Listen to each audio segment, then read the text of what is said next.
La Inquisición. La Iglesia la inventó para salvar almas humanas, sin embargo acabó produciendo un sufrimiento humano inenarrable. La palabra Inquisición conlleva imágenes de tortura y crueldad. La tortura se utilizaba simplemente para sonsacar confesiones. Entre sus víctimas se incluyen Juana de Arco y Galileo, pero ¿sabemos realmente qué sucedió y por qué? Básicamente, todo lo que se ha afirmado sobre la Inquisición es erróneo por defecto. Y es erróneo porque nunca hubo acceso a la realidad que se escondía detrás de la Inquisición. La Inquisición. Ciudad del Vaticano, octubre de 1998. En una petición de examen de conciencia sin precedentes y en honor al año jubileo 2000, el Papa Juan Pablo II convoca a un tribunal especial de historiadores y académicos para celebrar un simposio sobre lo que él mismo denominó una fase tormentosa en la historia de la Iglesia, que hoy en día se conoce como la Inquisición. Para ayudar al tribunal en su investigación, el Papa anuncia la apertura pública de los archivos secretos de la Inquisición, unos archivos que habían estado fuera del alcance de los académicos durante casi 200 años. El pontífice, de 79 años de edad, se enfrenta así a una de las cuestiones más cruciales en su trayectoria. ¿Debería la Iglesia Católica pedir disculpas por los pecados cometidos durante la Inquisición?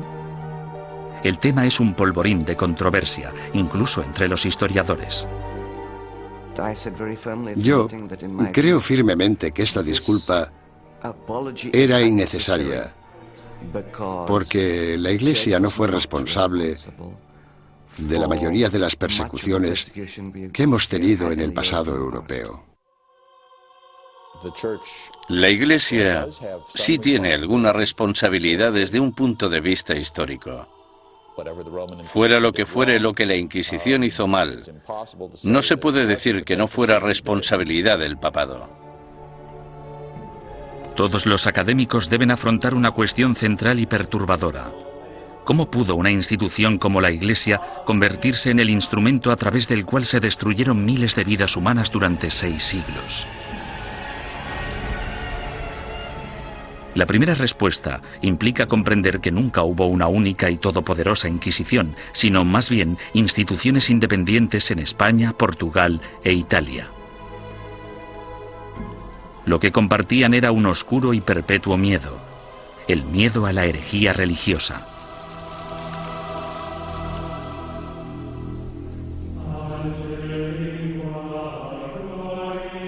Año 1100 después de Cristo. El corazón de la Alta Edad Media. Una frágil alianza de reinos y provincias, conocida como el Sacro Imperio Romano, ocupa gran parte de lo que hoy conocemos como la Europa moderna. Tras la conversión del emperador Constantino al cristianismo y durante casi 800 años, la religión considerada antaño como una secta insurgente se convirtió en la única fe legal, penetrando en todos los niveles de la vida personal, social y política. El cristianismo latino-europeo simbolizaba no solo la fuerza civilizadora en un mundo bárbaro, sino también la promesa de la salvación después de la muerte. El clero y los ciudadanos vivían temerosos del duro juicio de Dios. Con todo, seguía habiendo disidentes que se atrevían a desafiar la sagrada doctrina cristiana. La Iglesia tachó a estos rebeldes de pecadores o herejes. El estar equivocado en relación al dogma de la Iglesia no te hace hereje porque existen muchos dogmas religiosos. Lo que te convierte en hereje es que las autoridades eclesiásticas te informen de que no estás en lo cierto e insistir en tus convicciones ante esa autoridad. La palabra herejía proviene del latín airesis, que significa elección. Alrededor del siglo XII, herejía cobra un significado mucho más amenazante. Se convierte en un peligro mortal para la sociedad y para el hombre en una traición a Dios. Según el derecho civil, los criminales acusados de traición serán castigados con la muerte y sus bienes serán confiscados. ¿Qué otro motivo es necesario para que aquellos que ofendieron a Jesús, Hijo del Señor, sean expulsados de la comunión cristiana y privados de sus bienes? Papa Inocencio III. A pesar de la posición inamovible de la Iglesia en considerar esto un delito, los grupos de pensamiento libre siguieron emergiendo e insistiendo en interpretar a Dios a su manera. Entre dichos grupos se encontraban los valdenses, predicadores itinerantes que erraban por el sur de Francia y el norte de Italia, viviendo en apostólica pobreza. El atractivo de los valdenses parece que fue su visión de un cristianismo simplificado, de la habilidad de todos para predicar si se poseía la inspiración del Espíritu, sin importar si se era clérigo o no. La Iglesia insistía que cualquiera que quisiera dedicarse a la predicación pública debía ser acreditado por el obispo de su diócesis. Cuando los valdenses se negaron a dejar de predicar, el Papa Lucio III emitió un edicto, conocido como Bula Papal, que tachaba el movimiento de hereje y excomulgaba a todos sus seguidores. La herejía se contemplaba como una amenaza a la comunidad cristiana. Era algo que podía perturbar a la gente, y no solo perturbar, sino que podía enajenar a toda la sociedad de la fe. Por eso era tan importante luchar contra ella. Los valdenses fueron suaves en comparación con los herejes más radicales, los cátaros. Los cátaros veían su fe como la única verdadera y se mostraban completamente hostiles ante la iglesia establecida, a la que consideraban perniciosa. Los cátaros llamaban a sus sacerdotes perfecti o buenos cristianos. Comprometidos con una vida de estricta abstinencia, los sacerdotes no podían mentir, blasfemar, comer carne ni mantener relaciones sexuales. Acusaban a la iglesia organizada de abusar cada vez más de su poder clerical. La austeridad de los perfecti cátaros parecía, en comparación, sumamente atractiva. En ese sentido, era una vergüenza para la Iglesia que existiera un grupo capaz de vivir realmente de acuerdo con la fe de Cristo y sus apóstoles, mientras que los abogados y administradores de la Iglesia vivían como grandes príncipes. Alrededor del siglo XIII, Europa era un foco de herejía. Al sur de Francia floreció el catarismo. La tensión aumentó hasta que una conspiración cátara asesinó a un representante papal que predicaba en la región del Languedoc en el año 1208. Ultrajado, el Papa Inocencio III reclamó una nueva cruzada en contra de los herejes. Lo que hizo fue básicamente pedir a la nobleza del norte de Francia que se trasladara al sur del país y que convenciera a los nobles de la región, que no perseguían al movimiento cátaro, de que lo hicieran y que propiciaran las condiciones adecuadas para erradicar a los cátaros del mundo rural. El Papa denomina esta guerra santa contra sus semejantes cristianos la Cruzada Albigense, en honor a la catedral francesa de la ciudad de Albi. Las atrocidades que cometieron sus cruzados del norte se convirtieron en legendarias. Los perfecti cátaros, fácilmente identificables por sus atuendos negros, eran asesinados en el acto. Los perfecti no intentaron esconderse, en parte porque la muerte les liberaba de este terrible mundo material en el que el Dios mezquino les había sumergido. Tenían una tímida tendencia al martirio. Sin embargo, tras años de matanzas, los astutos perfecti decidieron desprenderse de su atuendo distintivo y camuflarse gradualmente. A pesar del celibato, incluso empezaron a viajar con mujeres afirmando que eran sus esposas. El Papa Inocencio III volvía a enfrentarse al mismo rompecabezas del principio. El objetivo de la Iglesia era esparcir la salvación y un hereje muerto solo era bueno para el diablo. El pontífice en apuros consideró el sistema judicial del momento. El procedimiento habitual, el acusatorio, forzaba a la parte injuriada a hacer una acusación pública.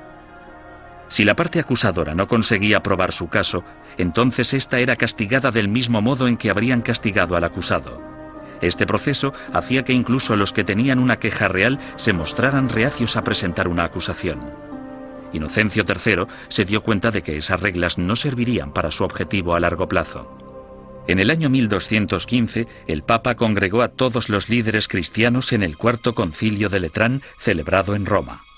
Inocencio utilizó el encuentro para anunciar sus nuevas normas para la persecución de herejes y clérigos descarriados. La Santa Inquisición había nacido.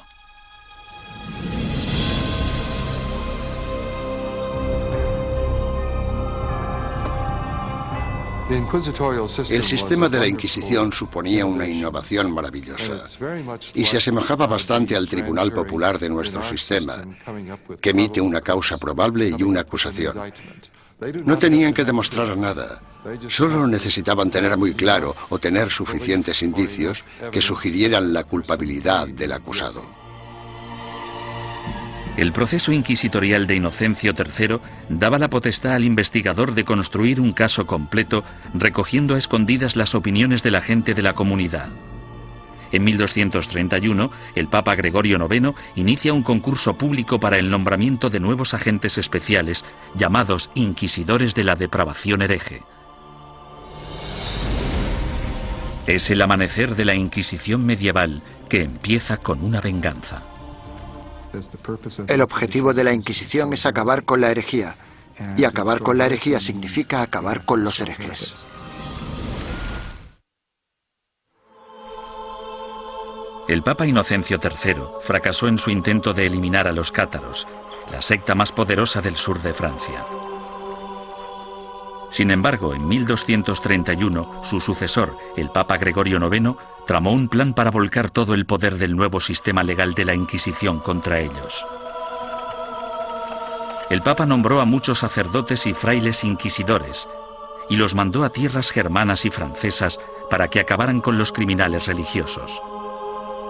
Los herejes que rehusaron retractarse de sus creencias y continuaron predicándolas fueron quemados en la hoguera. Si fracasaban, los herejes iban al infierno. El objetivo de todo esto era salvar a tanta gente como fuera posible, pero había que hacer ciertas cosas si se querían salvar muchas vidas. El Papa Gregorio pronto se percató de que encontrar a un buen inquisidor era muy difícil. Los más entusiastas a menudo eran fanáticos fuera de control. Conrad de Marburg, el más célebre de los primeros inquisidores, convenció a Gregorio IX de que había descubierto una secta secreta alemana llamada los luciferinos. El modus operandi de Conrad consistía en reclutar a una pandilla de linchamiento, arrestar a los supuestos herejes y ofrecerles dos opciones: retractarse o arder vivos.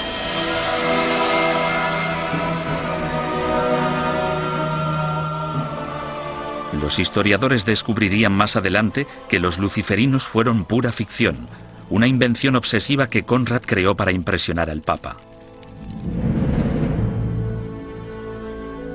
El inquisidor papal del norte de Francia no era mejor. Un cátaro convertido de nombre Robert Le Boucq acorralaba a grupos de supuestos herejes y celebraba estrepitosos juicios públicos. En un suceso devastador, 183 cátaros fueron interrogados, sentenciados y quemados vivos en un solo día.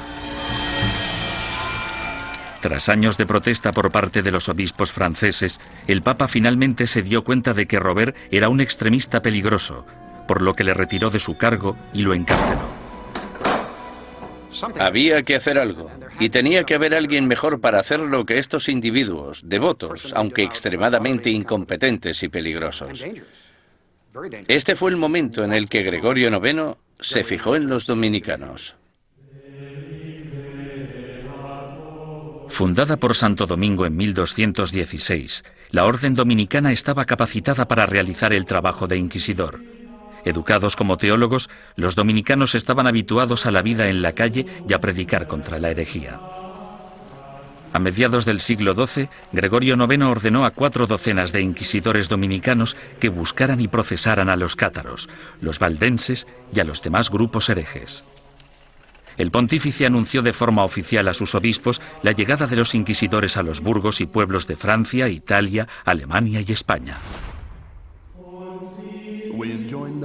Ordenamos que se les reciba amablemente y que se les trate con honor, dándoles buenos consejos, ayuda y apoyo, de tal modo que puedan realizar la tarea que les ha sido encomendada. En esta carta, Gregorio IX pedía a sus obispos mucho más que simple hospitalidad.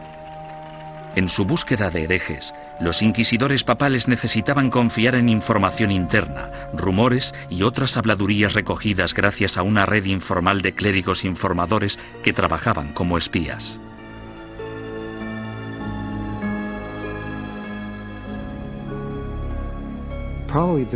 Probablemente sus mejores ojos y su mejor oído en el mundo rural eran los del clero parroquial, puesto que éste vivía en los pueblos, tenía familiares en ellos y por lo tanto estaba atento a los cotilleos locales.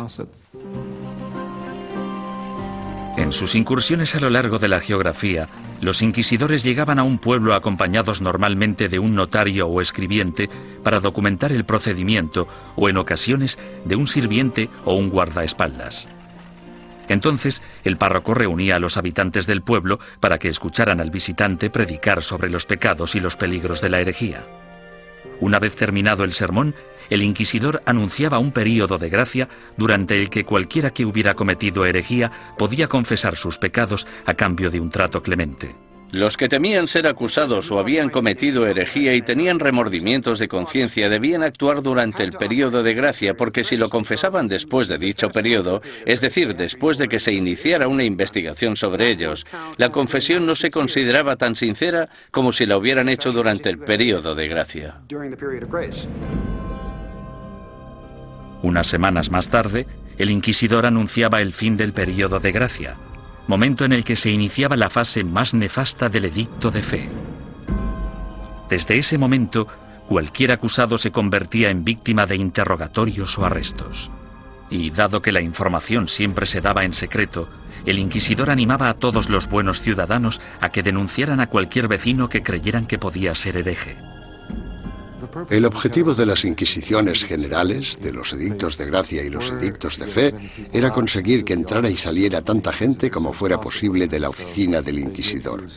Y para ello utilizaban el miedo, el terror y el interés propio. El inquisidor debía tener al menos 2 testimonios incriminatorios antes de poder seguir adelante. En ocasiones, los sujetos víctimas de investigación no sabían que eran sospechosos hasta el día que les convocaban. Durante el procedimiento inquisitorial, la mayoría de las pruebas se recopilaban antes de que tuvieras conciencia de que había una investigación en marcha. Cuando te informaban del caso, la investigación ya había finalizado. Bastante diferente al sistema actual. Conscientes del peligro de las acusaciones falsas o maliciosas, los inquisidores intentaban diferenciar las mentiras de la verdad. Cuando hacían subir al estrado a un acusado por primera vez, le hacían nombrar a todos sus enemigos. Si alguno de esos nombres coincidía con cualquiera de los nombres de la lista de testigos, el inquisidor debía desestimar ese testimonio. Sin embargo, las protecciones legales se acababan aquí. El acusado nunca llegaba a saber el nombre de quienes le acusaban, ni tampoco los motivos por los que se le acusaba. Era muy complicado demostrar tu inocencia una vez acusado por los inquisidores. Incluso los sospechosos que confesaban haber cometido herejía no podrían reconciliarse con la Iglesia hasta que dieran nombres e información de otros supuestos herejes. Si obstaculizaban la investigación, se arriesgaban a sentencias de cárcel y a perder todas sus propiedades. Si no cooperabas, los inquisidores podían reducir tu ración de comida y encadenarte a la pared. Por tanto, el principal método para conseguir que la gente confesara era simplemente encerrarlos durante largos periodos de tiempo y dejarles reflexionar. ¿Cómo llevaban los inquisidores su trabajo tan en secreto? Han sobrevivido algunos manuales prácticos dándonos una aproximación fascinante a ese período. Uno de ellos, llamado Conducta de interrogación relacionada con la depravación hereje, fue escrito por un inquisidor retirado, Bernard Guy, en el año 1324. Guy, cuyas hazañas inspiraron la novela histórica En el nombre de la rosa, ofrece docenas de investigaciones en las que recoge 17 años de experiencias de primera mano en lo que él denomina su cruzada personal contra la herejía. El objetivo de la Inquisición es acabar con la herejía. Y para acabar con la herejía, debemos acabar con los herejes. Bernard Guy, 1324. Los inquisidores se consideraban realmente una organización de combate. Eran bastante conscientes de que existían herejes y simpatizantes por todas partes y estaban muy motivados para deshacerse de ellos. En 1376, el inquisidor Nicolás Aymeric de Aragón escribió el libro Directorium Inquisitorium. En él, describía la tenacidad y el compromiso que debía tener un inquisidor de los siglos XIV y XV, e incluso incluyó una lista práctica de trucos inteligentes utilizados para engañar a los sospechosos para que confesaran. Uno de los trucos que me asombró fue el de sentarse con una vitela pequeña en las rodillas y mirarla y comprobarla mientras la persona da su testimonio. Luego, en algún punto dices, no, lo que estás diciendo no puede ser verdad. Está clarísimo que no me estás diciendo la verdad. Y entonces el sospechoso, sometido al interrogatorio, piensa que lo que tienes es la declaración de otra persona cuando en realidad solo tienes una vitela en blanco.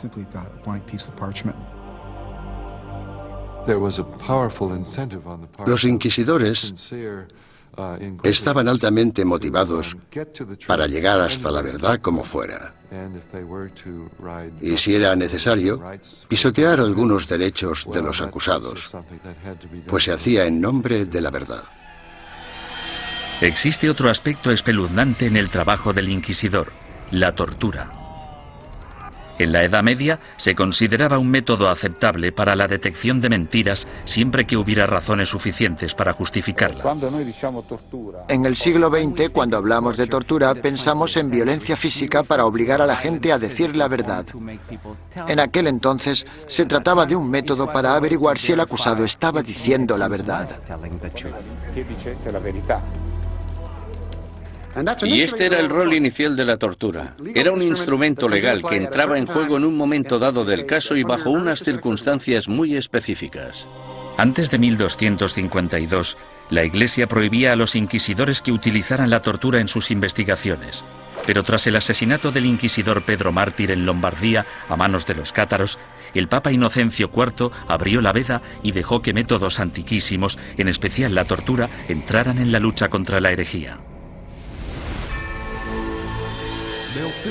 El oficial o párroco debe obtener de todos los herejes que capture una confesión mediante la tortura, pues de hecho son todos ladrones y asesinos de almas.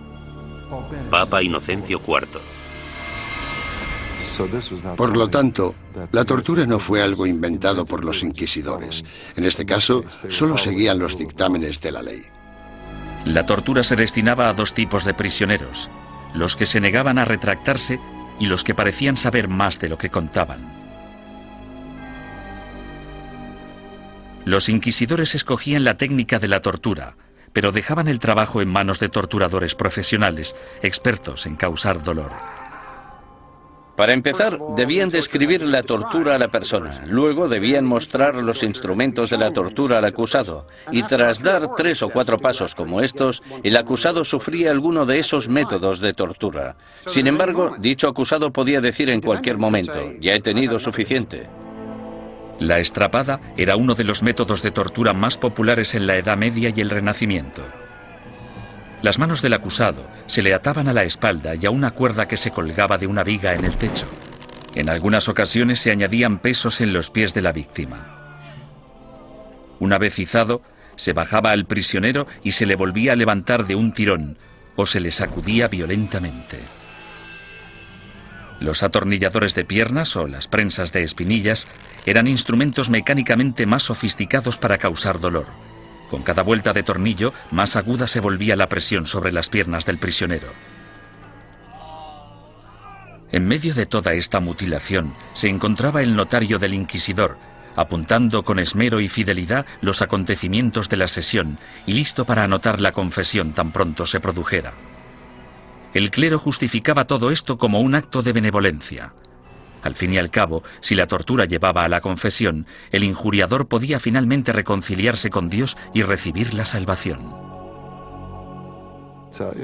Si la confesión se realizaba durante la tortura, el proceso consistía en liberar al acusado de los instrumentos de tortura y permitir que se recuperara.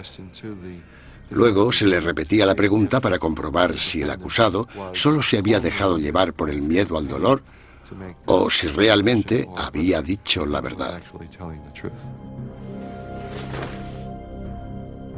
Con todas esas técnicas a su disposición, no resulta sorprendente que los inquisidores fueran convincentes en casi un 90% de los casos. ¿Podía la herejía estar realmente tan extendida? ¿O eran los inquisidores los que utilizaban su poder para asustar a la gente y obligarles a hacer confesiones falsas? En mi opinión, uno de los mayores problemas a la hora de trabajar con los informes de la Inquisición es determinar hasta qué punto podemos creer nada de lo que está escrito en ellos, porque los inquisidores, si querían, podían hacer confesar casi todo a cualquiera. Aunque para los culpables de herejía, lo más temido era el día del juicio. No podías hacer nada para huir de ellos, porque estaban obligados a ejecutarte. Durante los siglos XIII y XIV, los inquisidores papales siguieron su camino por el sur de Europa, recogiendo acusaciones e investigaciones de herejes. Estos sacerdotes se veían como soldados de primera línea de Dios, en guerra por la salvación de las almas, pero dejaban atrás un campo de batalla repleto de bajas. La Inquisición asustaba a los ciudadanos y les obligaba a traicionar a sus amigos y vecinos, destruyendo familias y convirtiendo comunidades pacíficas en una fábrica de mentiras y sospechas. A lo largo y ancho del Sacro Imperio Romano y de los reinos y principados de Europa, los ciudadanos esperaban el Sermo Generalis o el juicio del proceso inquisitorio. Los castigos o penitencias iban desde el azotamiento público al encarcelamiento o a los trabajos forzados. A menudo se obligaba a los convictos a llevar ropa distintiva para hacer pública su vergüenza. Lo habitual es que llevaran una cruz amarilla en sus ropas, una en la parte delantera y otra en la espalda, y tenían que llevarlas siempre que salieran a la calle. No podían ocultarlas con nada, y si se caían se suponía que debían reponerlas. Los que iban marcados con la cruz amarilla se convertían en parias de la comunidad, pero su destino era clemente comparado con las penitencias que sufrían los herejes reincidentes, es decir, los que se retractaban y luego volvían a sus viejas costumbres. Su castigo era la ejecución. El derecho canónico, sin embargo, prohibía a los miembros del clero participar en cualquier juicio de sangre, por lo que los inquisidores entregaban a los herejes condenados a las autoridades civiles. Los inquisidores derramaban algunas lágrimas de cocodrilo y decían algunas palabras con la esperanza de que las autoridades civiles mostraran clemencia con esa gente. Sin embargo, su mayor deseo era que los condenaran a la hoguera. Cuando la Inquisición entregue a los culpables de herejía al poder civil, el magistrado de la ciudad deberá hacerse cargo de ellos en el acto y, en un periodo máximo de 5 días, deberá ejecutar las leyes hechas contra ellos. Papa Inocencio IV, 1252. Una vez completado el juicio Sermo Generalis, las autoridades laicas escoltaban a los condenados hasta un emplazamiento alejado de las calles de la ciudad. Allí los ataban a estacas de madera apuntaladas sobre toneladas de leña. Los inquisidores nunca acudían a estas ejecuciones. Se te permitía hacer la última confesión a un sacerdote si lo deseabas. Sin embargo, puesto que estabas bajo la custodia del poder laico, no podías hacer nada para escaparte de ellos porque estaban obligados a ejecutarte. Quemar en la hoguera es una de las sentencias de muerte más horribles que se puedan imaginar. Las llamas podían tardar horas en consumir por completo al condenado. Si la víctima estaba de suerte o sus familiares eran suficientemente influyentes, entre la leña se colocaba mucha madera húmeda para que generara mucho humo. La muerte por asfixia era preferible a la agonía de quemarse vivo.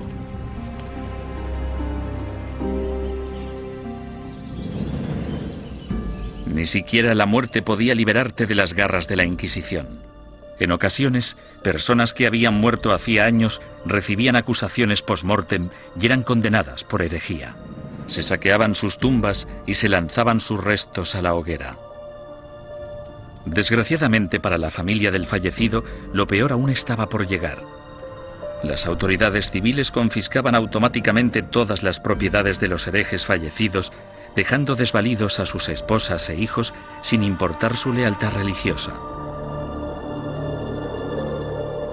La mañana siguiente a una ejecución a menudo atraía a los coleccionistas de reliquias, basureros que acudían con sacos a barrer las cenizas en busca de piezas de cadáveres. En la mayoría de los casos, no se trataba ni de necrófagos ni de locos. Normalmente eran los que creían que aquellos que morían ejecutados eran mártires y merecían ser venerados.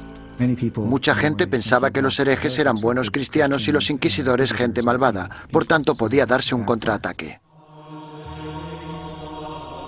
El siglo XIV fue testigo del punto más álgido de la campaña de la Inquisición.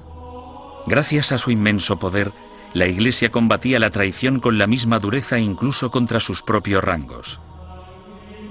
Cuando un grupo de franciscanos decidió desvincularse de la orden y llamarse a sí mismos franciscanos espirituales, el Papa Juan XXII les acusó de abandonar los ideales de su fundador, San Francisco de Asís, y ordenó a la Inquisición que acabara con ellos.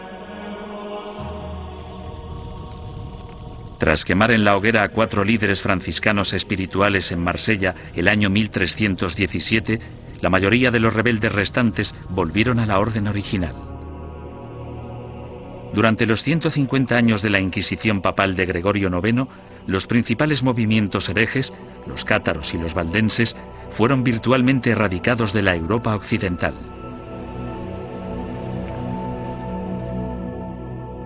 Al reducirse el número de herejes, parecía que la Inquisición acabaría desapareciendo por completo. Sin embargo, el negocio de la cacería y el castigo de brujas resucitó el proceso con una venganza durante el siglo XIV. Se consideraba herejía, puesto que se creía que para conseguir poderes el hechicero debía renunciar a Dios y a su bautismo. Es decir, que debía romper un contrato y rendir algún tipo de homenaje al diablo para poder conseguir esos poderes. El diablo nunca da nada a cambio de nada. La política corrompió los primeros casos de brujería. En 1307, Francia se encontraba casi en bancarrota tras una serie de fracasos bélicos. Su rey, Felipe el Hermoso, envidiaba las riquezas y las propiedades que poseían los caballeros templarios, una orden de poderosos monjes guerreros que se formó durante la primera cruzada a Tierra Santa. El rey Felipe los acusó falsamente de brujería, y durante los 7 años siguientes se torturaron y encarcelaron o quemaron en la hoguera a miles de templarios por toda Europa. Ningún historiador moderno cree que los templarios fueran objetivamente culpables de los cargos que se les imputaron: sodomía, adoración al diablo, herejía, etcétera, etcétera. En mi opinión, esto fue una verdadera manipulación cínica del proceso por parte de Felipe el Hermoso, y supone uno de los ejemplos más espeluznantes de hasta qué punto podían llegar a pervertirse los procedimientos inquisitoriales.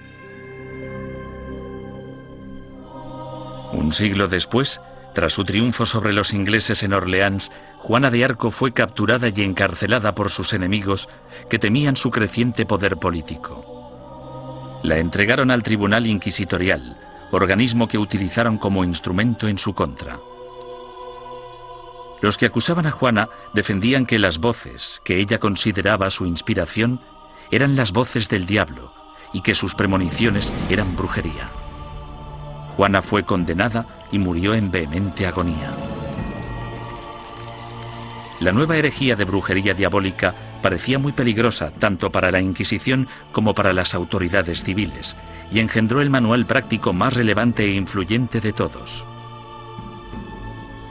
Publicado en 1486, Malleus Maleficarum, o el martillo de las brujas, proporcionaba apoyo teológico, consejos legales y varias técnicas para acusar, torturar y sentenciar a las brujas.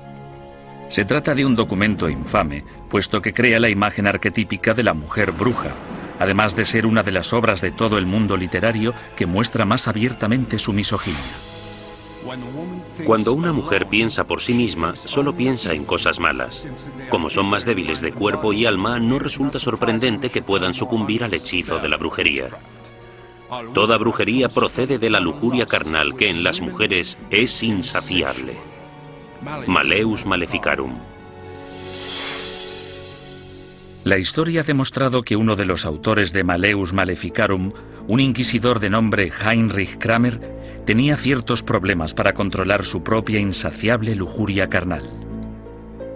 En el año 1485, Kramer fue acusado de llevar a cabo una inquisición en la región de Innsbruck, lo que ahora es Austria. Él mismo se buscó los problemas porque la mayoría de los interrogados eran mujeres y las preguntas tenían relación con sus actividades sexuales. Alarmado por la manifiesta obsesión sexual de Kramer, el obispo ordenó que destituyeran al inquisidor y que liberaran a todos sus prisioneros. 2 años más tarde apareció Malleus Maleficarum. Nació de la frustración de Kramer por la experiencia de Innsbruck y de la furiosa misoginia que sufría. Durante los siguientes 200 años, el Malleus Maleficarum se convirtió en un bestseller y llegó a ser publicado en 4 lenguas distintas.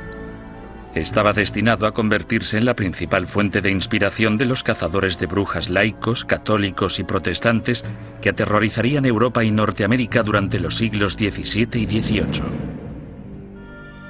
Durante el siglo XV, sin una nueva política ni postura por parte del papado, la Inquisición empezó a desvanecerse poco a poco. Por lo general, los tribunales inquisitoriales se mantenían en activo solo si un inquisidor en particular quería seguir persiguiendo la herejía. Si no quería, no pasaba nada. Y así fue como los tribunales fueron perdiendo fuerza. Sin embargo, en España, la astucia política del rey y la devoción de la reina se apoderaron del proceso inquisitorio e hicieron que su aterrador poder recayera en su propia gente. El número de personas que se quemaban vivas en una misma hoguera era pasmoso, incluso para los estándares actuales.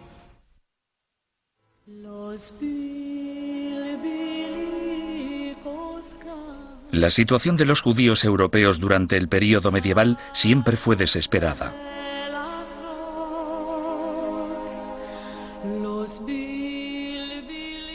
Expulsados de una nación tras otra, a partir del siglo IV, algunos finalmente se establecieron en España. Prosperaron viviendo y trabajando en relativa armonía tanto con musulmanes como con cristianos. Pero a finales del siglo XIV, una serie de problemas económicos y levantamientos sociales despertaron antiguos prejuicios. En las décadas de 1380 y 1390, amotinamientos en contra de los judíos provocaron el incendio de sinagogas y el asesinato de miles de judíos. La solución de las autoridades españolas fue expulsar del país a todos los judíos que no se convirtieran al cristianismo. Muchos decidieron marcharse, otros, sin embargo, hartos de una persecución sin fin, optaron por abandonar la religión de sus antepasados para poder quedarse en España. La conversión en masa de los judíos el año 1391 en España es casi única en la historia judía. En muy pocas ocasiones se había conseguido que tantos judíos se convirtieran al mismo tiempo junto con sus rabinos y sus riquezas. Esto redujo en gran número la población de judíos en España. Debido, al menos en parte, a su antigua ética cultural de escolarización y esfuerzo continuo, estos nuevos cristianos, llamados conversos, prosperaron durante las décadas siguientes. Como judíos habría sido ilegal que realizaran ciertos trabajos o que ocuparan ciertas posiciones en el gobierno.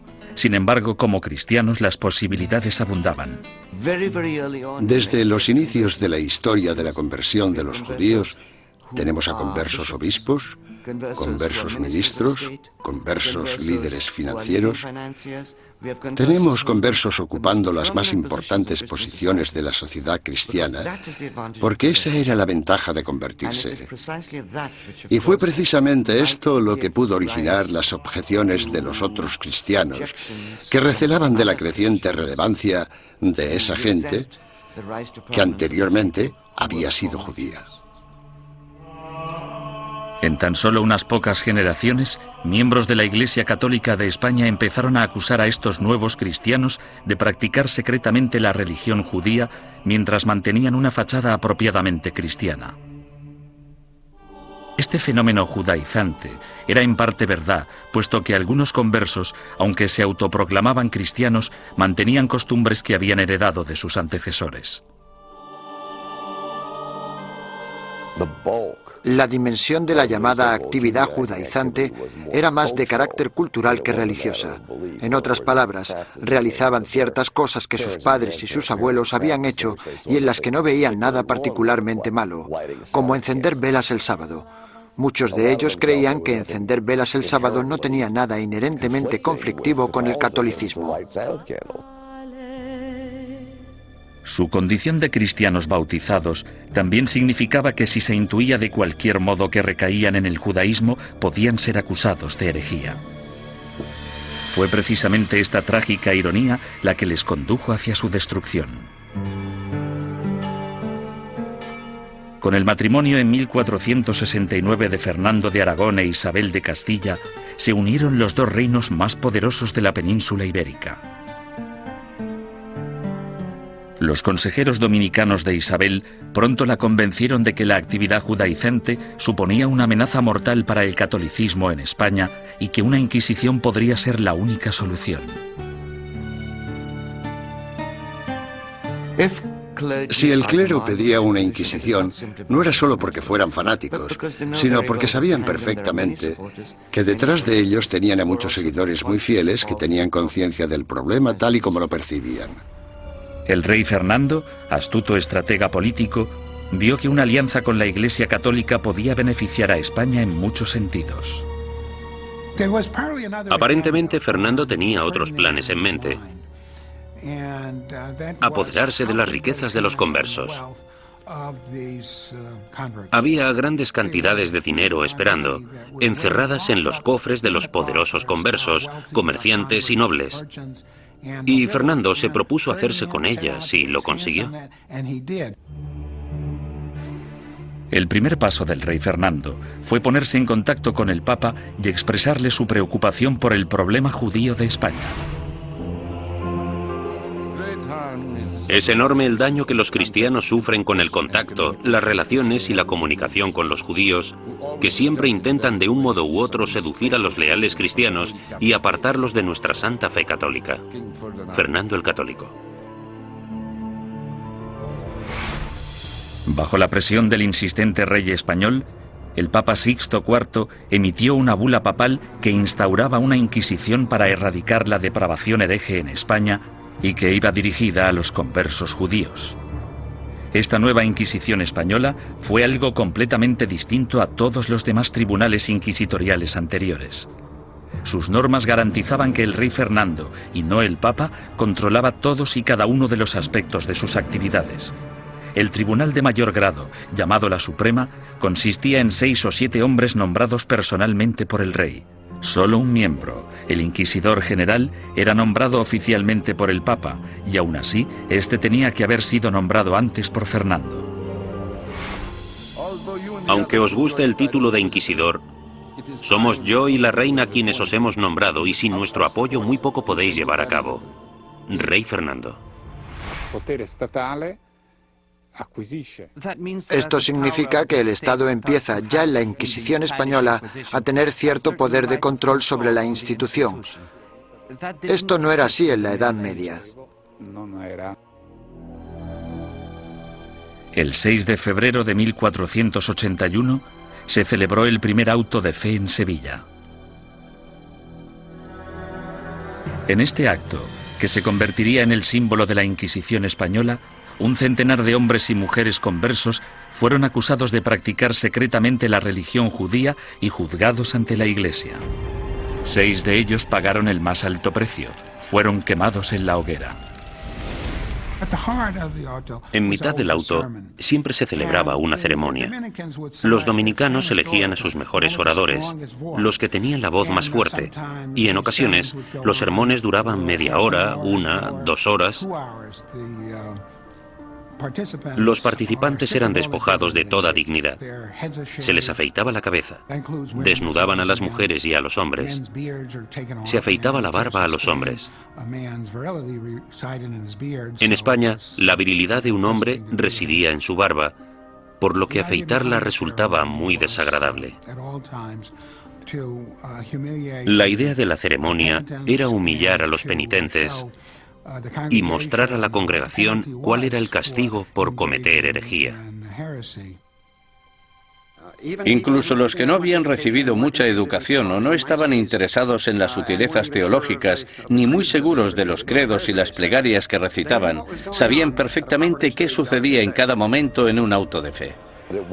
Era un espectáculo aterrador cuyo objetivo era poner unos límites en la mente de las personas sobre lo que podían decir, pensar y creer. Durante el primer año desde su establecimiento, 1.500 conversos acusados de judaísmo fueron juzgados y otros cientos condenados a muerte. La cantidad de personas que se quemaba en una misma hoguera era pasmosa incluso para los estándares actuales. Se quemaron 28 personas de una sola vez, en otra ocasión 70 personas, y en el mayor auto jamás celebrado se quemaron 109 personas en una misma hoguera. A diferencia de los herejes medievales que se atrevían a predicar sus ideas en público, el judaísmo secreto era, por definición, una actividad clandestina que se llevaba a cabo a puerta cerrada. Los vecinos podían decir que habían visto a un individuo leer un libro que probablemente era judío solo por el hecho de ver a alguien mirando un libro pequeño, que podría ser el libro de las horas. O podían decir que habían oído a alguien cuchichear una plegaria que seguro que era judía. Por tanto, encender velas, darse un baño, lavar la ropa, tratar, preparar y comer carne en día de pescado, como podían ser los viernes o los miércoles, podía causarte grandes problemas si tus vecinos se percataban y tenías mala relación con ellos. Las acusaciones provocaban más acusaciones. Algunos conversos se delataban a sí mismos con la esperanza de limpiar su historial y frustrar así el ataque de sus enemigos. Sin embargo, solo se podía conseguir una penitencia clemente si se hacía una confesión completa, y eso significaba dar los nombres de compañeros herejes. La única forma de escapar de todo eso era escoger nombres de otras personas de la comunidad. Esto recuerda mucho a los Estados Unidos de los años 50 y al pánico rojo que provocó la creación del Comité sobre Actividades Antiamericanas. Fue aquí donde se produjeron tantas tragedias. Gente inocente de todos los cargos podría, bajo tortura y pena de muerte, haber dado nombres sin pensar, solo para ser liberados. Si consideramos a Fernando e Isabel como los arquitectos de la Inquisición española, su contratista fue sin duda Tomás de Torquemada, el primer inquisidor general. A partir de 1490, Torquemada redactó minuciosa y sistemáticamente reglas que todavía conservamos en papel para guiar a los inquisidores, incluyendo el más mínimo detalle sobre lo que debían o no debían hacer. Y como consecuencia, podemos considerarle el fundador de la Inquisición. No hay ninguna duda de que Torquemada presidió la Inquisición durante su período más sanguinario y que ejerció mucha influencia sobre la corona. A pesar de que se le ha retratado de todos modos, desde un loco hipnotizador hasta un monje siniestro y obsesionado por el sexo, los historiadores saben muy poco sobre él.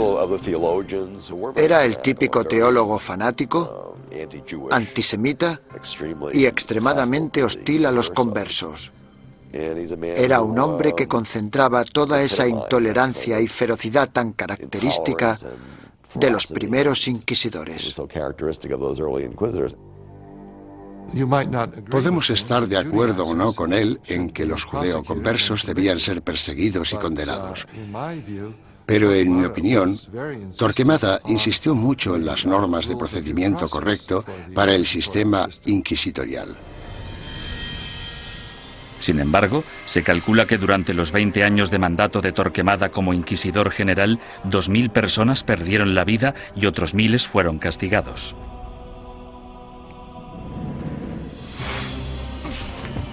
A ello se le sumó un alocado complot de asesinato que selló el destino de los judeoconversos españoles y aseguró el papel de la Inquisición en España durante los siguientes 200 años. Los judíos no ganaban nada convirtiéndose. La situación social no cambió en ningún sentido. Solo podía empeorar para la gente de origen judío. 5 años después de su nacimiento, la Inquisición se encontraba en plena forma, ganándose a pulso su temible reputación. Los conversos españoles, los judíos convertidos al catolicismo, no podían acudir a ningún lado en busca de justicia. Tanto la Iglesia como las autoridades civiles seguían la misma lógica aplastante. Todos los conversos que rehuían la Inquisición eran, por defecto, culpables. Todos los que daban el paso y se delataban a sí mismos eran, puesto que lo admitían, culpables. Y todos aquellos que eran juzgados y condenados eran, evidentemente, culpables.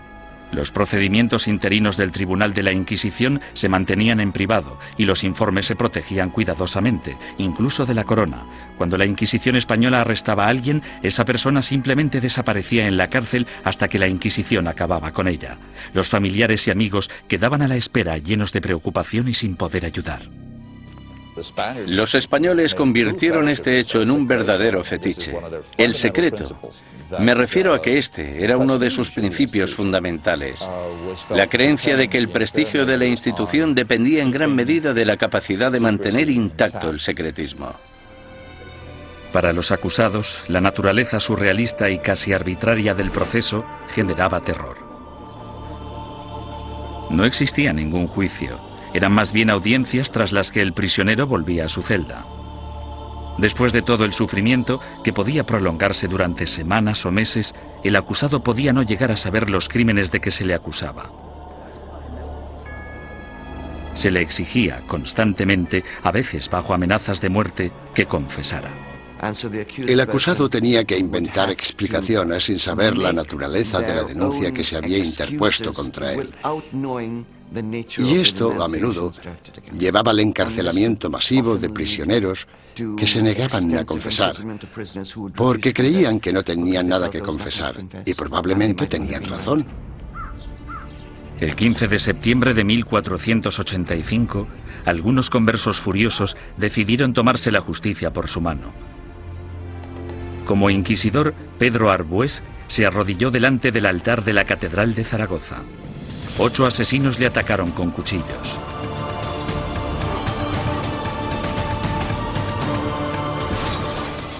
Arbués murió al día siguiente, y con él la esperanza de todos los conversos españoles, pues el desdichado complot hizo que los judíos perdieran la simpatía pública para siempre y garantizó a la Inquisición un lugar en la sociedad española durante las generaciones venideras. Entre los académicos hay una pregunta obvia que ha generado más debate que cualquier otra. ¿Practicaban realmente los conversos el judaísmo en secreto o fueron simplemente cabezas de turco de la intolerancia?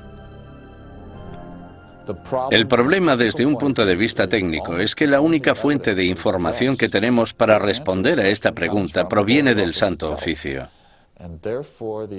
En consecuencia, el tema a tratar es, ¿debemos creer totalmente en los hermanos del Santo Oficio que investigaron a los conversos? ¿O debemos pensar que fue básicamente un fraude, una gran exageración basada en falsos testimonios? A petición del inquisidor general Torquemada, en marzo de 1492, el rey Fernando emitió otro edicto de expulsión.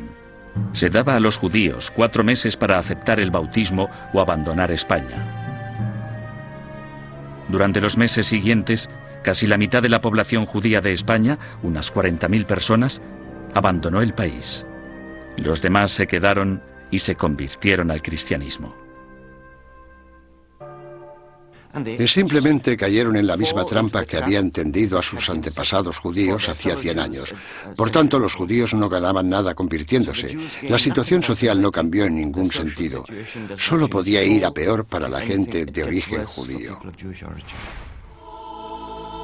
No lloréis a vuestra partida, pues vosotros tenéis que beber vuestra propia muerte de un sorbo, mientras que nosotros tenemos que quedar atrás, entre esta gente malvada, recibiendo la muerte de ellos cada día. Juan de León, judío español converso. En 1499, la orden de expulsión se amplía para incluir a todos los musulmanes no convertidos de España. Durante los casi 25 años siguientes, una serie de rebeliones, expulsiones y bautismos forzados generan otra clase social de nuevos conversos al cristianismo, los moriscos. Lo que tenemos aquí es el mismo escenario que el de los conversos. Un grupo de gente que pertenecía a otra cultura y a otra religión y que ahora eran teóricamente cristianos. Esta era una situación hecha a medida que la Inquisición utilizó para apartar a los musulmanes y hacerles practicar el cristianismo. Las persecuciones de moriscos se triplicaron durante los siguientes 100 años. Sin embargo, estos no pudieron o no quisieron adaptarse. Finalmente, en 1609, las autoridades españolas decidieron que los moriscos eran imposibles de convertir y los expulsó a todos. El odio por la Inquisición española era tan intenso entre los musulmanes como entre los judíos.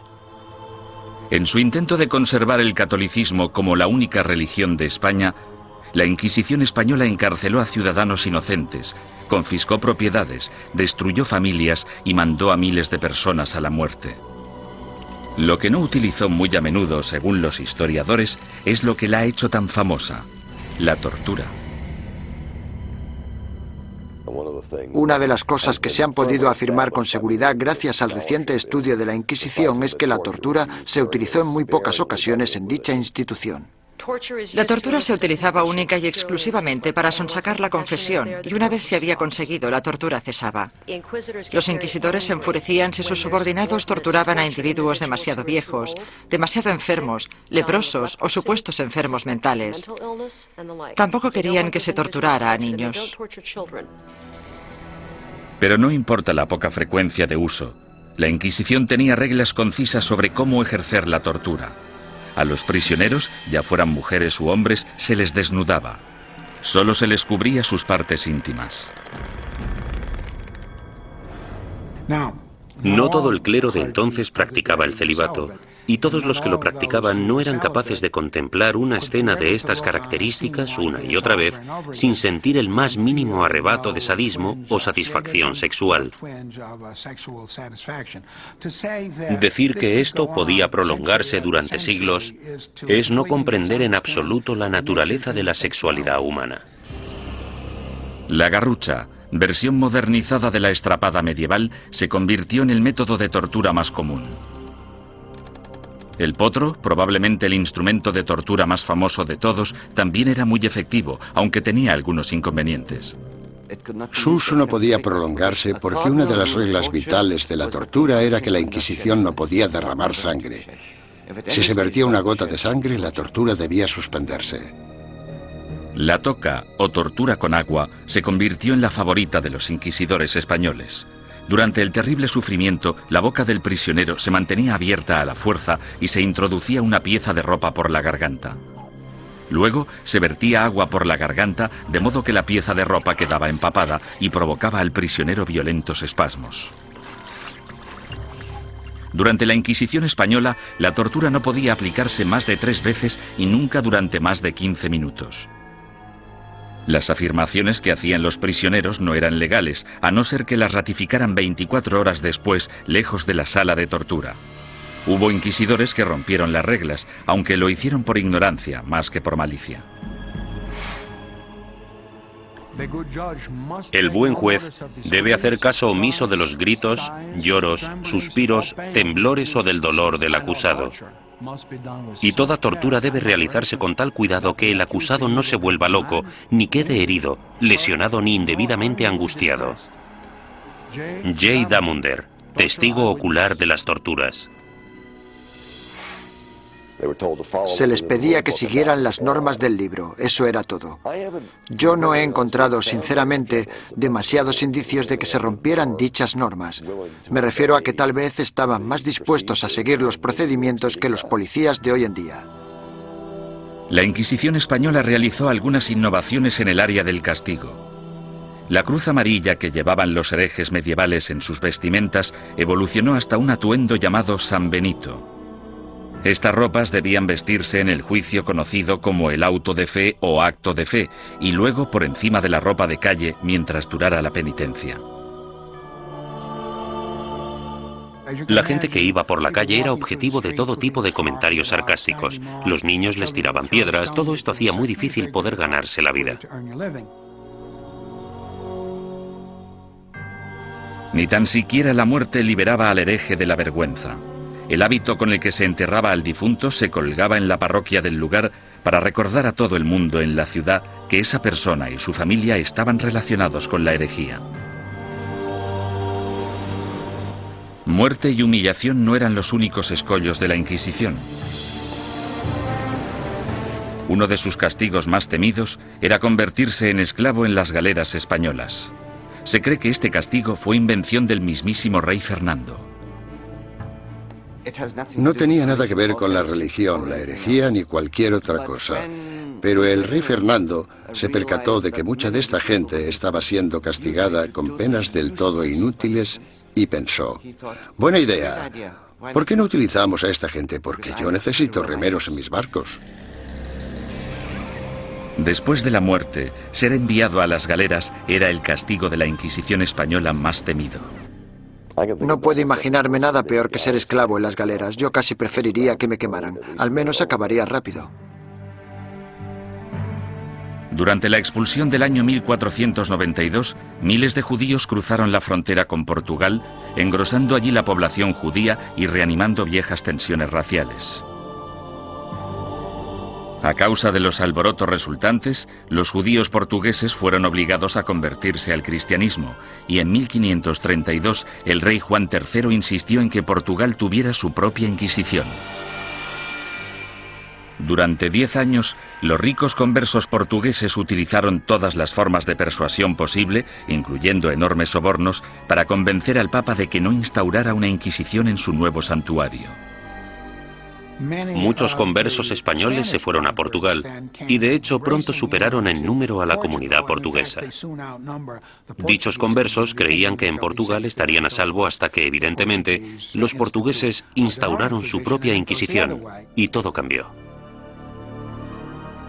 La Inquisición portuguesa se puso a trabajar de inmediato con los sospechosos de siempre. Entre 1547 y 1580 se celebraron 34 autos de fe en Portugal con casi 2.000 penitentes y 169 ejecuciones. Las persecuciones fueron tan letales que los conversos, la mayoría de los cuales apenas habían emigrado a Portugal desde España, decidieron volver a su tierra natal y enfrentarse a lo que parecía el mal menor de las dos malvadas instituciones. Tras la conquista militar española del Imperio Azteca en 1521 por Hernán Cortés, los conversos portugueses y españoles pronto emigraron a las Américas en busca de un nuevo comienzo. Pero la Inquisición española les siguió de cerca e inició investigaciones en la recién fundada Ciudad de México. En 1528, 2 conversos españoles fueron quemados en la hoguera tras el primer auto de fe celebrado en tierras del Nuevo Mundo. Las primeras oleadas de sacerdotes españoles también consideraban su deber guiar a la población americana lejos de sus creencias paganas y ayudarles a adoptar el cristianismo. Tras un periodo inicialmente optimista sobre lo que se creía una conversión extendida, la segunda generación de prelados españoles en el Nuevo Mundo empezó a tener dudas sobre si los indios seguían siéndolo a escondidas después de ser bautizados, del mismo modo que se creía que los conversos seguían siendo judíos tras el bautismo. En contra de la política estricta y reacia aplicada tanto a judíos como a musulmanes en España, la Suprema finalmente decidió que los indios simplemente eran incapaces de asimilar las creencias cristianas y que, por tanto, estaban fuera del alcance de la conversión. Sin embargo, la Inquisición pronto se enfrentaría a su mayor enemigo hereje de todos los tiempos, el protestantismo. Y en ocasiones incluso fueron torturados por la Inquisición, lo que parece muy injusto, pero eran protestantes y eran una presa fácil.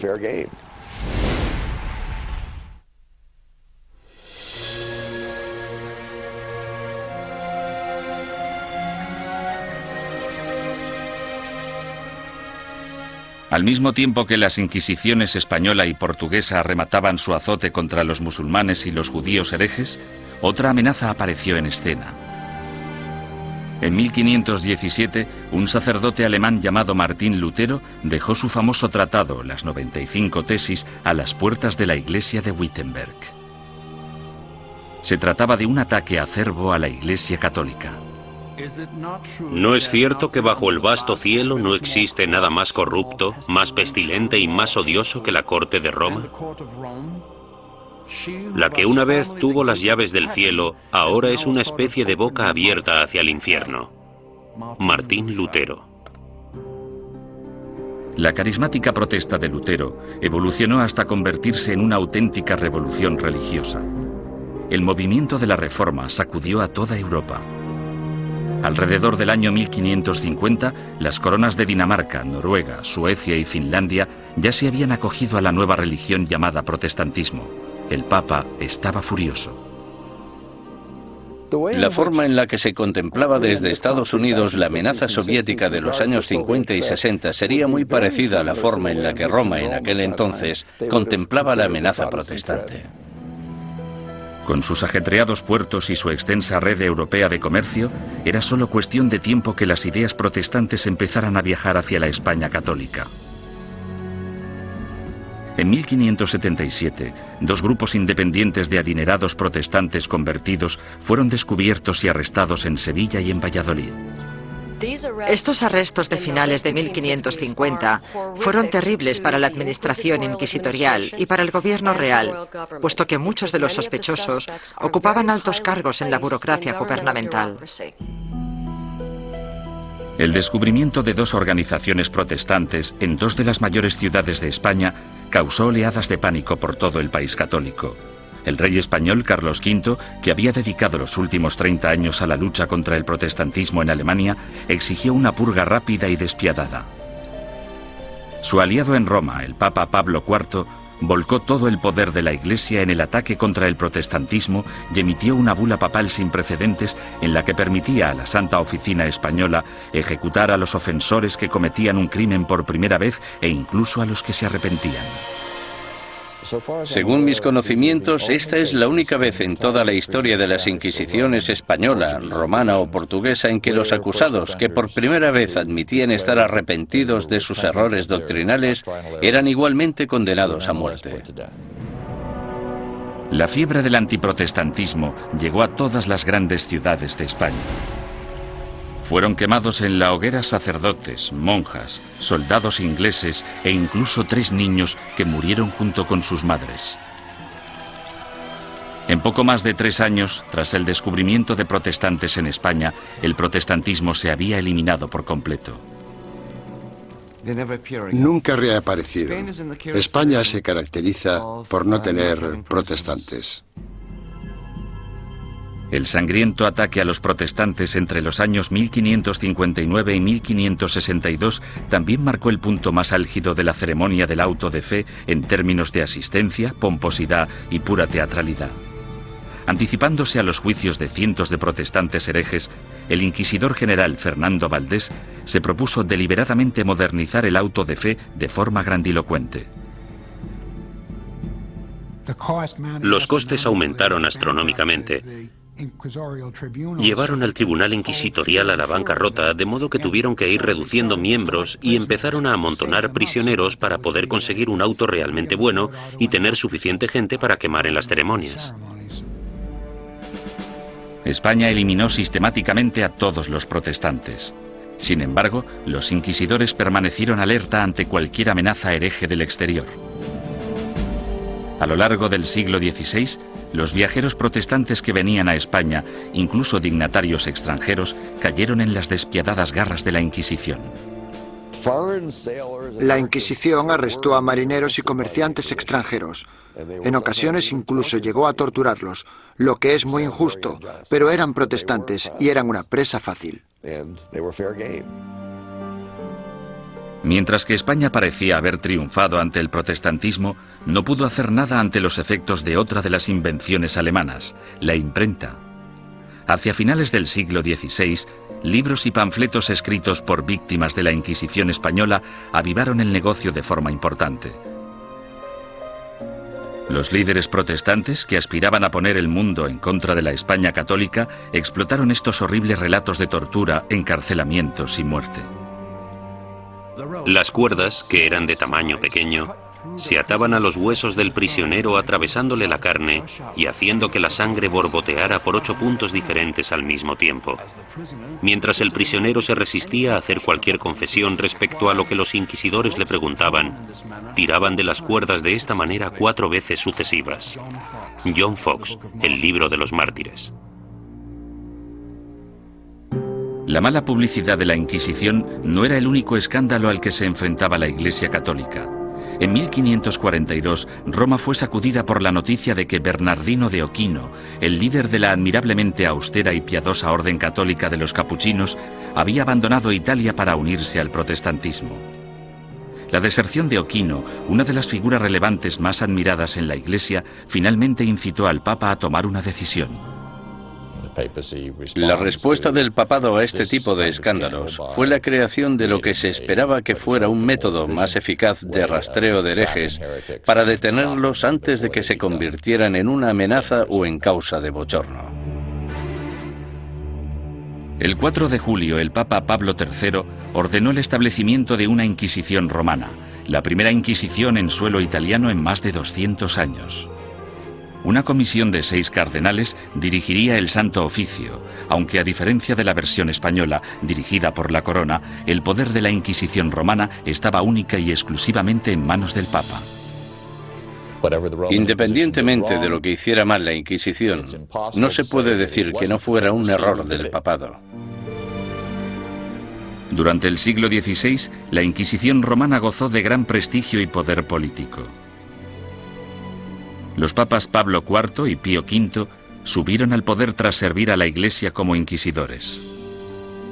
A pesar de sus sangrientos mandatos, en términos de número de protestantes ejecutados, estudios recientes muestran que la Inquisición romana fue pionera en reformas judiciales que serían las predecesoras del sistema legal actual.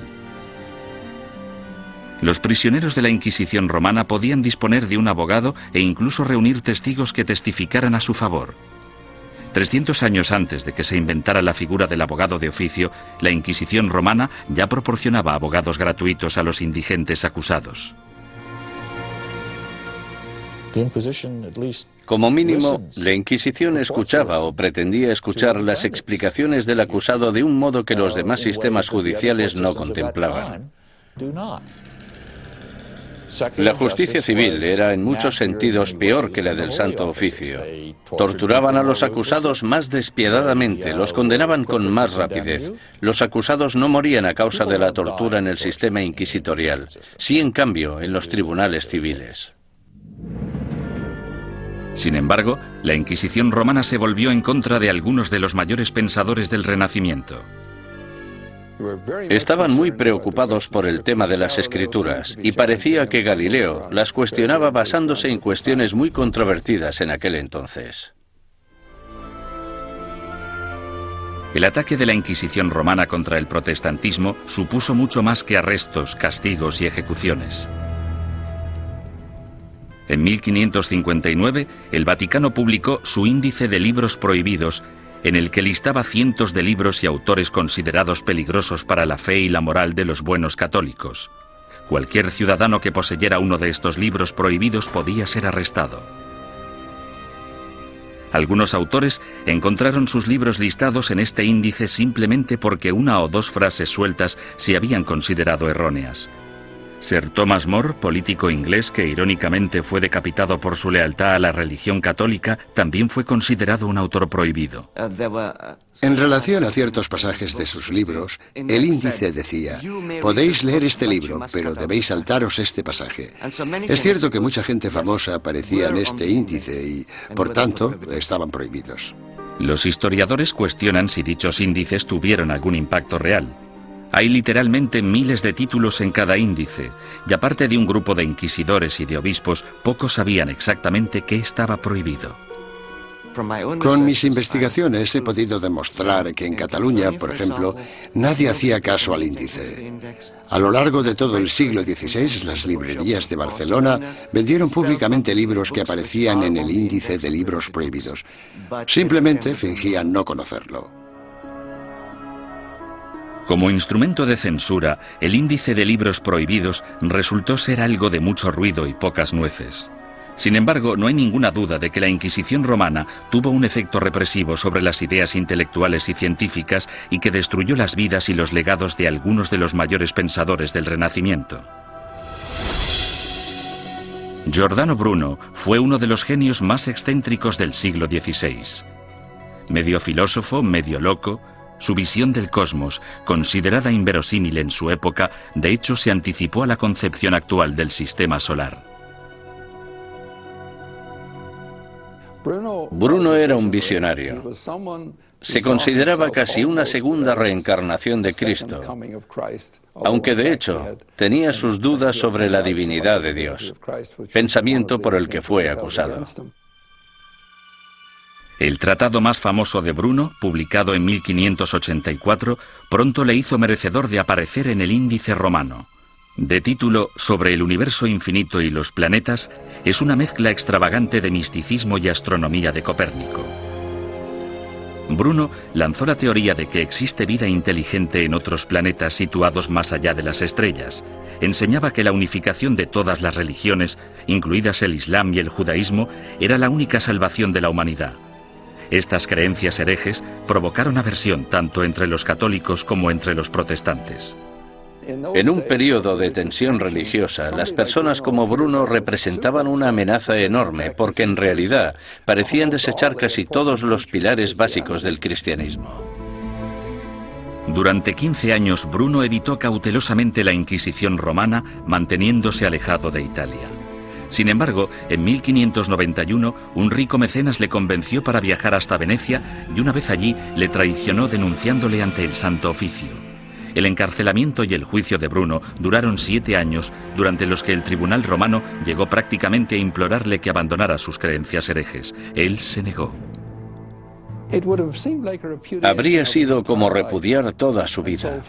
En mi opinión, para un hombre como Bruno, que estaba completamente convencido de sus propios poderes, habría sido casi imposible actuar de otro modo.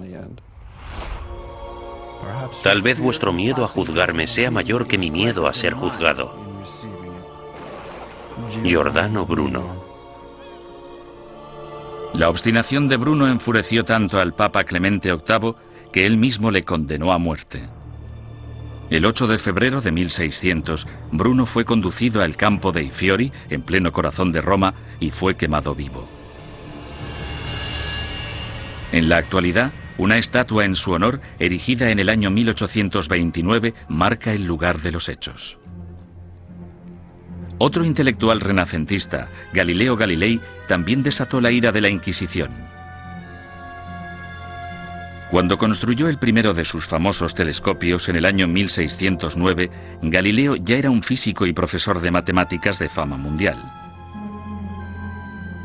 En 1613 publicó 2 libros más, Mensajero Celestial y Manchas Solares, en los que defendía la teoría de Copérnico, según la cual la Tierra no solo gira sobre sí misma, sino que además da una vuelta anual alrededor del Sol. Oficiales ultrajados de la Inquisición denunciaron las creencias de Galileo y citaron numerosos pasajes de las Santas Escrituras que describen la Tierra como centro estático del universo. A los cardenales no les preocupaba demasiado qué era lo que giraba alrededor de qué. Les preocupaba mucho el tema de las escrituras, y Galileo parece que las cuestionaba con ideas muy controvertidas para la época. Sin embargo, Galileo vuelve a cuestionar a la Iglesia y toma una decisión asombrosa. Durante años ha habido un debate tremendo, sobre todo durante el último siglo, sobre qué debería haber hecho Galileo. En 1616, Galileo evitó ser juzgado y castigado por la Inquisición romana cuando aceptó dejar de enseñar sus rompedoras teorías planetarias. Con todo, 16 años después, alentado por el hecho de que su viejo amigo y admirador, el cardenal Barberini, se convirtió en el Papa Urbano VIII, el célebre científico publicó un nuevo manifiesto en el que reforzaba sus antiguas ideas.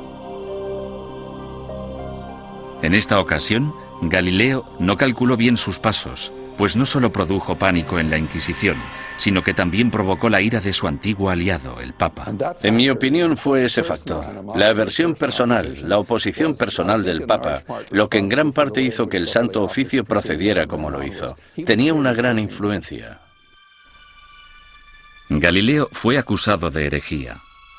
En enero de 1633, tras redactar sus últimas voluntades y su testamento, el astrónomo de 68 años viajó a Roma para enfrentarse a la Inquisición. Le hicieron todo tipo de preguntas. ¿Cómo escribiste un libro como este? ¿Por qué? ¿No defiendes en él una visión que ha sido tachada de contraria a las Escrituras? Galileo siguió manteniendo su inocencia, lo que probablemente no fue una buena estrategia dadas las circunstancias del juicio. Tras 3 meses de interrogatorio por parte de la Inquisición, en los que le amenazaron con torturarle, llegaron a un acuerdo. A cambio de retirar las acusaciones más graves, Galileo admitiría haber cometido un error y se declararía culpable de la ofensa menor que suponía haber defendido públicamente el copernicismo. El 21 de junio de 1632, en una ceremonia pública celebrada en Roma, pronunciaron la sentencia de Galileo y éste se retractó de sus creencias científicas. Con un corazón honesto y una fe sincera, yo renuncio, maldigo y repudio los errores y las herejías mencionadas. Galileo Galilei. Durante años ha habido un debate tremendo, sobre todo durante el último siglo, sobre qué debería haber hecho Galileo. Es importante recordar que si se hubiera negado a renunciar, si no hubiera aceptado la oferta, si hubiera dicho no, sigo creyendo en el sistema de Copérnico, podrían haberle ejecutado. Es bastante sencillo decir 200 años después no. Tendría que haber tenido coraje y haberlos desafiado y haberse dejado quemar en la hoguera. Después de haberse retractado, el Papa sentenció a Galileo a un castigo sin precedentes, volver a Venecia y permanecer bajo arresto domiciliario por el resto de su vida. El viejo científico murió silenciosamente 9 años después, a los 77 años. La leyenda afirma, sin embargo, que justo después de pronunciar su promesa forzada, Galileo susurró a un amigo: La Tierra se mueve a pesar de todo. En 1992, el Papa Juan Pablo II anunció oficialmente que la Iglesia se equivocó en 1633 al acusar al padre de la ciencia moderna de hereje. Es una lástima que no le escucharan, que no hubiera ningún teólogo en aquel momento capaz de entenderle. El error fue de los que juzgaron a Galileo.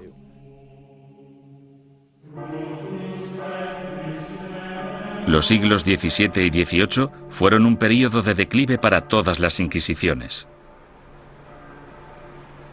En España, aparte de la necesidad de erradicar a los conversos acusados de practicar secretamente el judaísmo, la Inquisición española se centró en la persecución de comportamientos personales inaceptables, como por ejemplo la homosexualidad, la bigamia y el adulterio, así como también los crímenes del clero.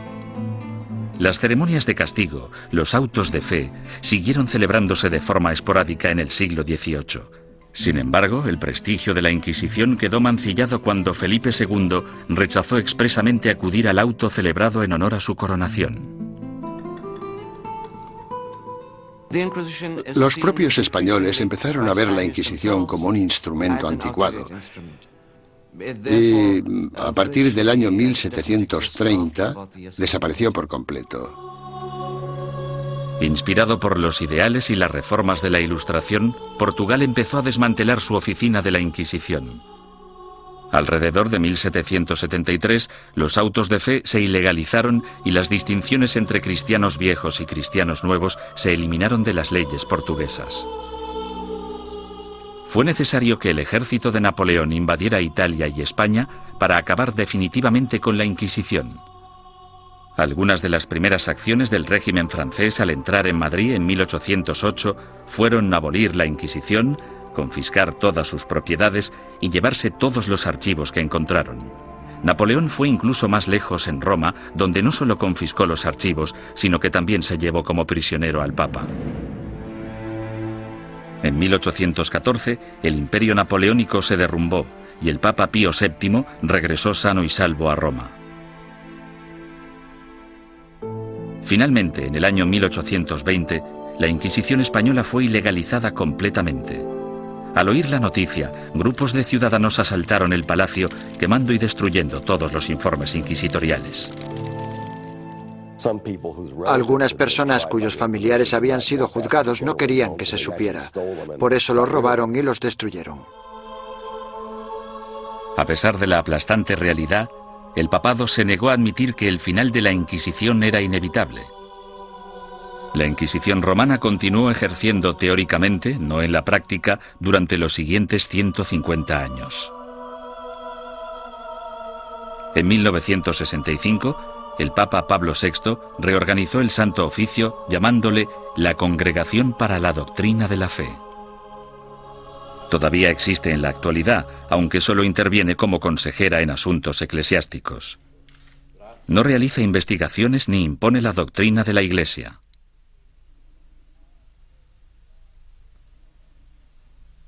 Desde la caída definitiva de la Inquisición, son incontables los mitos y testimonios inexactos que han surgido sobre su objetivo y sus prácticas. Los descubrimientos realizados en documentos nunca vistos, así como en los archivos de la Inquisición abiertos por el Vaticano recientemente, han ayudado a desbancar algunos de ellos. Por ejemplo, se ha podido demostrar que algunos recuentos de personas quemadas en la hoguera eran enormemente exagerados. La gente decía que se habían quemado 200 personas. De esas 200, quizá 3 fueran reales y 197 imaginarias. Poco a poco hemos podido fijar los números reales de las personas que fueron ejecutadas. Han sido necesarios muchos siglos para comprender que algo estaba mal. Debemos tener en cuenta el contexto y la mentalidad. Mucha gente creía que la Inquisición era un instrumento necesario y, aunque no gustaba demasiado, se aceptaba. Sin embargo, otros eruditos advierten que una visión revisionista de la Inquisición nos podría estar llevando demasiado lejos en la dirección errónea. Era una institución malvada. Si se mira todo en conjunto, yo diría que la Inquisición fue exactamente como la han descrito, y que no necesitamos un lavado de cara de la Inquisición, más de lo que necesitamos una revisión del Holocausto.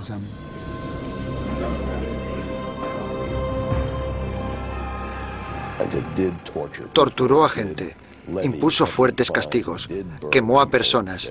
Había teólogos fanáticos en las Inquisiciones, había antisemitas en las Inquisiciones.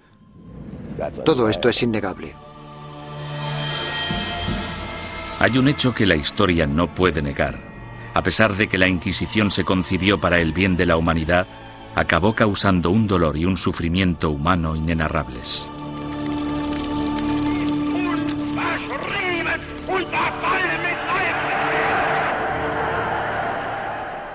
Las Inquisiciones existieron durante casi 6 siglos y lucharon por la necesidad de un grupo de imponer sus ideas sobre las de los demás.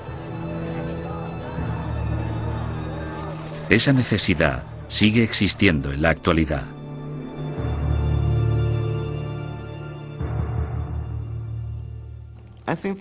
Creo que la lección que debemos aprender de la Inquisición es que no debemos verla como algo único. Es un fenómeno recurrente que se ha dado a lo largo de la historia en todos los países, porque es un fenómeno natural. Es un fenómeno internacional. Es más, es innato en la condición humana utilizar las inquisiciones como método de imposición de nuestras preferencias culturales. El peligro siempre está al acecho. Cuando una sociedad se ve amenazada, sin importar si esa sociedad es una sociedad religiosa como la Iglesia Católica del siglo XVI o una nación-estado del siglo XX, cuando se desafía a una sociedad, el resultado más común es una respuesta violenta que a menudo no está reglada por la ley.